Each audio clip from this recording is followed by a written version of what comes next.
বলো তো এটা কি? আশা করি তোমরা এটা দেখে এখনও অনেকেই বুঝে গেছো, অনেকেই জানো, অনেকের বাড়িতেই এই কাজটা হয়। এটা হচ্ছে বড়ি দিচ্ছে। আমার দিদা কিন্তু বড়ি দিচ্ছে। দিদা মানে আমি কিন্তু ঠাকুমাকে আমার দিদা বলেই ডাকি। ছোটো থেকে আমি আমার দিদাকেও দিদা বলি, মানে মায়ের মাকেও দিদা বলি, আর বাবার মাকেও কিন্তু আমি দিদা বলেই ডাকি। তো দিদা আমার বড়ি দিচ্ছে। তো ছোট থেকেই কিন্তু আমাদের বাড়িতে বড়ি দেওয়ার একটা চল আছে।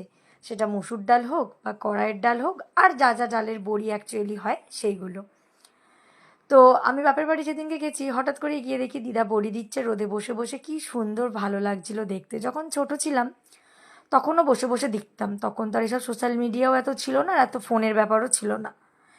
আর সেদিনকে বড়ি দিদিতে আমি গল্প করছিলাম, তারপরে হঠাৎই মাথায় এসে ছোট্ট করে ভিডিও করি, তোমাদের সঙ্গে শেয়ার করব। কি সুন্দর দেখো। সত্যি কথা বলতে যখন ছোট ছিলাম ঠাকুমাকে দেখতাম সবসময় দিত বড়ি, আমাদের মানে ইচ্ছে করতো দেওয়ার, কখনো কখনো দেওয়ার চেষ্টাও করেছি। কিন্তু দিদা যে দেখছো এরকম এক মাপের বড়িগুলো দিয়েছে, এরকম কিন্তু হয় না। কোনোটা বড় হয়ে যায় তো কোনোটা ছোট। বেশ সুন্দর লাগছে। একটা টিন অলরেডি কমপ্লিট করে ফেলেছে, আর এইখানে আর একটা টিনেতে দেওয়া হচ্ছে। তো চলো, যে মানুষটা বড়ি দিচ্ছে তাকেও একবার তোমাদেরকে দেখিয়ে দিই।